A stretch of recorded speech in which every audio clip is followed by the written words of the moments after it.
Hi everyone and welcome to my channel. So for those of you who have seen my two previous videos, the two vlogs, know that I have recently moved to New Zealand and I have been a little bit overwhelmed with all the new impressions and all the new sources of inspirations for painting. So I got a little bit stuck. Or not stuck, but I didn't know where to begin. I wanted to start painting again, but I didn't know where to start and what to paint because there were too many things that I wanted to paint at once. So what I decided to do instead was to swatch all my new Daniel Smith watercolors, because I thought with this exercise not only would I get to know my new colors, because there are many pigments that are new to me, so with this I would learn what they do and how they mix, but it would also get me into the habit of painting daily. And I thought that maybe also getting some new swatches, some new colors would give me like the final kick that I need to get some more specific ideas that I can actually start painting. And it has really helped. So this has been wonderful, not only to get to know my new colors, but it has also helped me to hone down on all the new inspiration to get actually, a few specific ideas now that I know I want to paint. So that has been great. But more about that I think in my next video, but for now, swatches. So this is not only quite therapeutic to do because my eyes and my hands are busy, but my brain is free. So I've been listening to some great podcasts and also just been thinking about all the new things that I have seen and getting new ideas. And now between all the new ideas I have started to get like more honed in and more specific ideas that I know I want to paint next. But I said that already. So why I think these are great to have and to do, especially when you have some new pigments and new colors, is that you really get to know your colors and your pigments. And the great thing with having cards like this is that firstly it can just give you inspiration, that you see a color like this one, maybe colors you don't use normally very often, so you don't mix them. And then now when you are, so to say, forced to mix everything, you get a huge array of colors that you didn't know how to get or that you could get with your colors. So for example, some new favorites of mine are these, because normally I'm not a person who likes red colors or oranges, but these colors I think are beautiful. And this is the transparent pyrrole orange and mixed with all the blues that I have, and I think they are absolutely beautiful. So now if I know, I want to use this color, just with a glance I know exactly how to get it in the future. So I know I want this one, and then I need to mix transparent pyrrole orange together with phthalo blue green shade. So with a glance I see a color, that's the one I need and want right now, and with another glance I know exactly how to get it. So it can be a very useful tool in the future. So I have had a lot of fun doing these, and it has taken a little bit of a time, but as I said, it has been very good, not only for organizing my thoughts and to get to to a point that I know what to paint from this, but also just to have these as a reference in the future. So what I want to do today, I have one color left, and that is phthalo blue green. Now this is a new pigment for me, and that is why I chose this one to swatch on camera.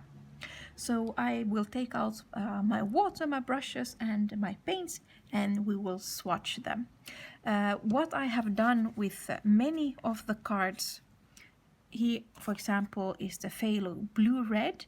I have mixed them with all of the yellows and all of the reds, but not with all the other blues, only blues that are very different from the phthalo. So cerulean, cobalt teal and sugar light. So these I have mixed, but even here you can see that with the cerulean blue it's not a huge difference. So this is not something that I would actually need on a card like this. But then, you know, with all the browns, these were especially the colors that I wanted to try out.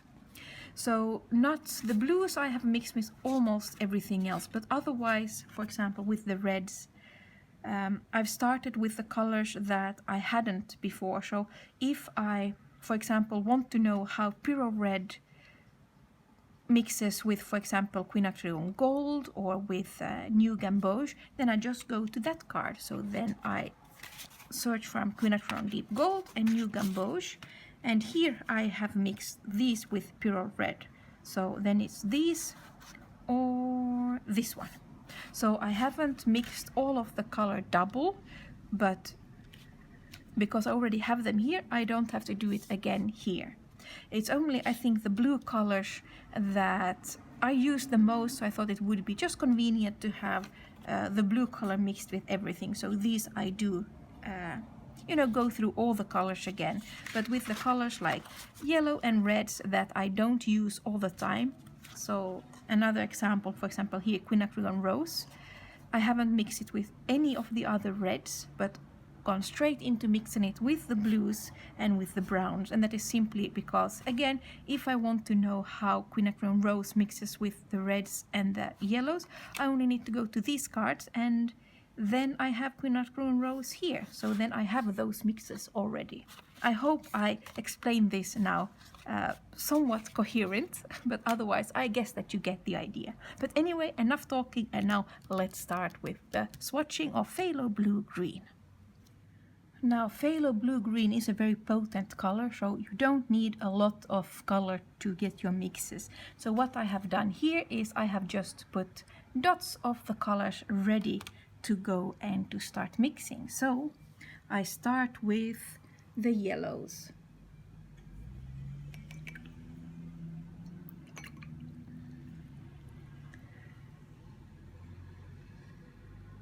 So I start with the yellows, and the first yellow is Nickel Titante Yellow, and I just put one dot for reference so that I know which color it is that I have, and then I start mixing it. And I start first with just a tiny bit of the blue, so that I get the whole range from just a little bit blue in the yellow until the other end where we will have just a little bit yellow in the blue. And that way we get the whole range of how these two color mixes. And like I said, this phthalo blue is a very potent color. That much I have realized already. So we really do not need a lot of it. So every time now I just add more of the blue until we come to the other end, almost just a tiny bit of yellow in that phthalo blue. And this is how I do it. So then I get the whole range from yellow to phthalo blue and how they mixes. And I can also show you, just to keep the brush clean, I have 2 pots of water. So one where I rinse my brush, and then I rinse it again in the clear water, so that I always have a clean pencil going into my color, so that I don't contaminate them before I actually get them down on paper. So next one is Lemon Yellow, and here again I do the same. I start with a tiny bit of the blue in the yellow, and then add a little bit more. Oh, there's quite a lot. Let's add a little more yellow again.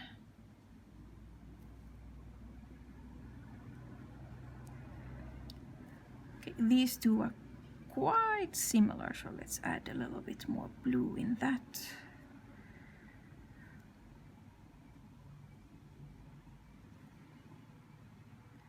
And then the last.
have it now all done. Swatch card for phthalo blue green shade. And some very nice mixes here. Some nice clean crisp green, some foresty brownish green, and then I really like this one. This is the phthalo blue with pyrrole red, like a brownish dirty purple. It makes a very beautiful dark color. Then we have some nice violets. But the most interesting part is here on the back side, where I mixed it with my brown colors. So as you can see, with the burnt sienna and burnt umber, it gives you a very even, nice dark brown mix. But where I have mixed it with the transparent red oxide and transparent brown oxide, the pigment has separated and gives you quite an interesting effect. And it's for this reason why making swatch cards like this with your palettes are so important, because if you don't know your pigments very well, you don't know that this effect might happen when you mix your colors. So, but now I know, and I know if I want an even wash, I need to use burnt sienna or burnt umber. On the other hand, if I want this effect to happen, now I know to use phthalo blue-green shade with transparent red or transparent brown oxide. So just a perfect example of why mixing charts like this with your colors to get to know them is why it is important. But now let's put it together with all my other cards. So here they are, and I will put it together where it belongs, between the phthalo blue red shade and Prussian blue. So I'm very happy I did this project, and I hoped you enjoyed it as well. And now I cannot recommend it highly enough for everyone to do this, simply because you get to know your pigment so much better. You get these beautiful charts so that you with a glance can find a color that you either want or need, or maybe just for inspiration that you don't know what to paint, then you can do this. It's quite therapeutic to do, almost like to meditate, put on some nice music, a good podcast, and just get to know your pigments a little bit better. And like I've said before, this is a great tool to have in the future, that you with a glance can just look at these, find the color you need, and then you know with another glance how to mix it. So yes, like I said, I can't recommend it highly enough for everyone to do. I know that as soon as I get my new studio set up, I will do the same kind of swatching cards, but with my acrylic paint and also with my oil paints, because I really can see the benefits of having these handy in the studio. So yeah, that was it about those. Now, because I did this, I have been having, now the habit of painting a little bit every day, which has been very good. And also I have now had time to sift through all my new inspiration and all my new impressions. So now I have got a few more specific ideas of what I want to continue to paint. So that has been absolutely great. So I can't wait to start painting now. And also I'm hoping that next week I will have my following vlog up for you, because we have found a house to rent, and if everything goes as planned, we will move at the end of this week. So next week I should be able to show you the new house and also where my new studio will be. So I'm looking forward to that, and I'm so excited to leave the hotel and to come into what will be our new home. Anyway, thank you so much for watching, everybody. I really hope you enjoyed this. I hope you will take out your paints and do the same. Or when there's a rainy day, you don't know what to do, you don't know what to paint, I can, do this, and inspiration will most certainly, but very probably come back to you. So that was it. Thank you so much for watching, everybody, and happy painting. Bye.